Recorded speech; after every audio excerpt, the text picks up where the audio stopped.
ज्या वारीची अख्खा महाराष्ट्र वाट पाहत असतो, जी वारी आपल्या मातीचा सुवास जगभरात पोहोचवते, ती वारी आता थेट साता समुद्रापार पोहोचलीये. असा विचार तुम्ही कधी केला होता का? लंडनच्या रस्त्यावर जेव्हा शेकडो वारकरी भगवे झेंडे घेऊन, हातात टाळ मृदुंग घेऊन ज्ञानोबा तुकाराम आणि विठ्ठल विठ्ठल असा गजर करत चालतात, तो नजारा कसा असेल? हो, हे अगदी खरं आहे. यंदा महाराष्ट्राची संस्कृती असणारी पंढरपूरची वारी खऱ्या अर्थानं ग्लोबल झालीये.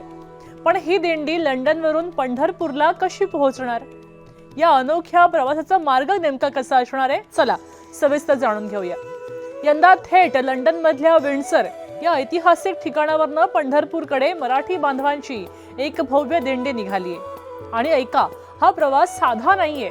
London, Netherlands, Belgium, France, Luxembourg, Germany, Poland, झेक रिपब्लिक, हंगेरी, तुर्की आणि जॉर्जिया अशा तब्बल 11 ते 12 देशांचा जमिनीवरून प्रवास करत ही मराठी लोकांची दिंडी आपल्या मायभूमीमध्ये भारतात येणारे, महाराष्ट्रात येणारे. 6 जुलैला या दिंडीचं लंडन मधनं अतिशय दिमाखात प्रस्थान झालं आणि 25 जुलैला आता ही पहिली ग्लोबल वारी पंढरपुरात माऊलीच्या चरणी जाऊन पोहोचणार आहे. विशेष म्हणजे जेव्हा ही दिंडी लंडनमधून निघाली तेव्हा तिथले रस्ते भगवेमय झाले होते.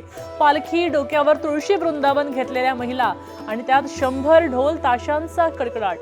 लंडनच्या भूमीवर 100 ढोल ताशांचा असा निनाद यापूर्वी कधीच झाला नव्हता. आणि याचा एक भव्य विश्वविक्रम सुद्धा मराठी भक्तांनी आपल्या नावावर नोंदवलाय. अनिल खेडकर या खंद्या मराठी विठ्ठल भक्ताच्या संकल्पनेतून आणि आयोजनातनं हा अभूतपूर्व सोहळा आता आकारास आलेला आहे.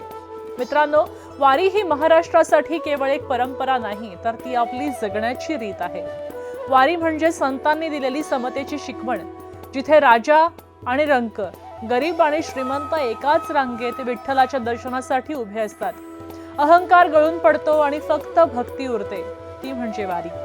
आजपर्यंत आपण पाहिलंय की वारीमध्ये पाऊल टाकल्यावर माणूस आपले सगळे दुःख विसरतो.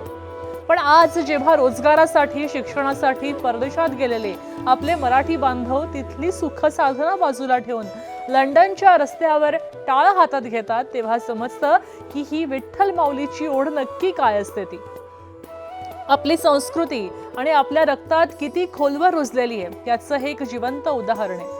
लंडनची वारी आता पंढरीच्या दारी येणार आहे. साता समुद्रापार मराठी पाऊल पडते पुढे, हा सार्थ अभिमान प्रत्येक मराठी माणसाला वाटलाच पाहिजे. तुम्हाला काय वाटतं? परदेशात राहून सुद्धा आपली संस्कृती एवढ्या जिवंतपणे जाणाऱ्या आणि जपणाऱ्या या मराठी बांधवांबद्दल तुमचं मत काय आहे? कमेंट्समध्ये जय हरी विठ्ठल लिहून त्यांचं नक्की कौतुक करा. आणि पुढच्या व्हिडिओमध्ये आपण पुन्हा भेटूया. धन्यवाद.